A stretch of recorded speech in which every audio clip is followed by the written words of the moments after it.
مش معنى ان انت شركه كبيره ان انت ما عندكش فن الفشل. فن الفشل المره دي هنتكلم على شركات كبيره. تعالوا نشوف.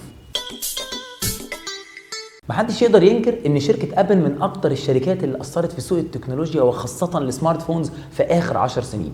محدش يقدر ينكر ان ابل شركه مبدعه، او على الاقل كانت شركه مبدعه، لان بصراحه من ساعه ما ستيف جوبز مات وتحس ان في صينيه كنافه كده اتوزعت على الناس، مش بتفهمش ايه اللي حصل. لما جم يعملوا ايفون 7 وقف السي او بتاع ابل في وسط الشركه كده وقال لهم انا عايز ابداع، انا عايز ابتكار، ولا عايزين سامسونج تسبقنا؟ ولا انتوا عايزين غينيا تسبقنا؟ لا ما تقولش كده. لا انتوا عايزين غينيا تسبقنا واحبطتوني، شكلكم محبط. ما يقدرش يا استاذ سيد حد يسبقني. الابداع المره دي جه في طريقه الابداع نفسها. طول عمر الشركات لما بتيجي تخترع بتدي لك تليفون فيه امكانيه ما كانتش موجوده قبل كده. المره دي احنا هندي لك تليفون ناقص منه حاجه كان طول عمرها موجوده. ابداع ولا مش ابداع؟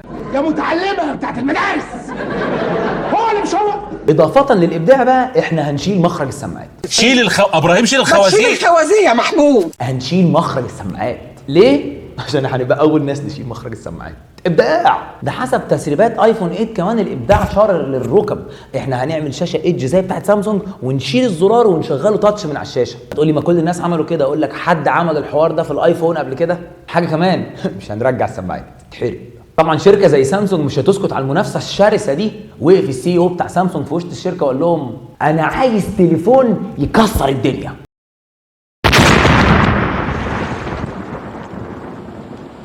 للاسف الراجل كان محتاج يكون ادق من كده. في ايه ممكن يكسر الدنيا اكتر من تليفون بينفجر؟ وطبعا احنا عشان شركه محترمه سحبنا التليفونات دي من السوق عشان نصلحها ونرجعها للناس تاني بتنفجر برضه. تسريبات الاس 8 احنا هنشيل الزرار من عندنا ونشغله برضه على التاتش. ابل مش احسن مننا. عندك ابداع، انا عندي ابداع. عندك بوليس، انا عندي بوليس. اوكي. وعشان ما نبقاش حرمنا مستخدميننا من حاجه هنشيل مخرج السماعات. ولا عايزين ابل تسبقنا؟ انتوا عايزين غينيا تسبقنا؟ ما تقولش كده يا استاذ والله اسلوبكم كده. ال جي بقى الحقيقه شركه انا مش فاهم هي بتعمل ايه، رغم ان انا شخصيا ال جي يوزر بقالي اكتر من 4 سنين ما بمسكش تليفونات غير ال جي، الا ان انا لغايه دلوقتي مستغرب الناس دي بتتصرف كده ازاي. الناس دي عملت خطه محدش عملها قبل كده. احنا هنعمل ريسيرش جامد ونخترع ونطلع برودكتس جامده جدا، بس مش هنقول عليها لحد. طبعا انت مستغرب من الكلام اللي انا بقوله، بس انا عشان ما اتكلمش كتير في الموضوع ده انا هقول لك على شويه حاجات كده ال جي عملتها وشوف انت سمعت عنها ولا لا. ال جي مثلا عملت نظاره في ار خفيفه جدا وصغيره وبتتقفل وينفع تشيلها في شنطتك. ال جي عملت روبوت عباره عن كوره صغيره كده بكاميرا بينفع تكنتروله من موبايلك عشان تسيبه في البيت لو عايز تبص على حاجه ولا تلعب مع القطط والكلاب اللي عندك في البيت. ال جي كمان عملت كاميرا 360 بتبير وايرلس على الموبايل وتصور منها. ده انت لو دورت على ال جي في 20 الاخير هتنبهر من كميه الفيتشرز اللي فيه. بس هي الخطه كده، خطه في منتهى العبقريه الصراحه. داري على شمعتك رخامه.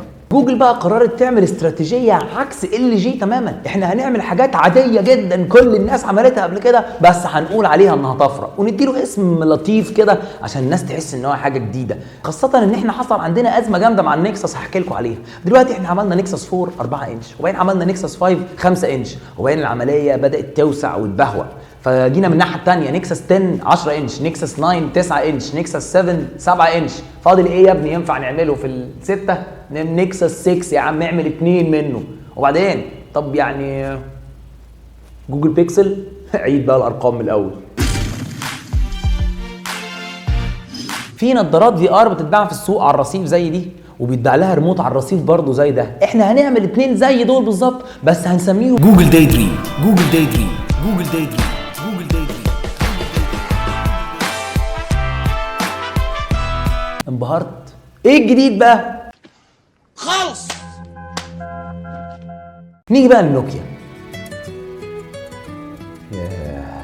فاكرين الناس دي؟ اهو نوكيا بقى عملت حاجه جديده خالص، تليفون اندرويد. هتقول لي ايه الجديد؟ هقول لك نوكيا اول شركه تعمل تليفون اندرويد. نوكيا زي ما ابل عملت اول ايفون من غير زراير. احنا جايين نهزر. بلاك بيري الناس دي بقى عملت خطه خزعبليه محدش يعرف ينافسهم فيها. قفلوا. منتهى الذكاء يا عم خيري. بالنسبه بقى لمايكروسوفت،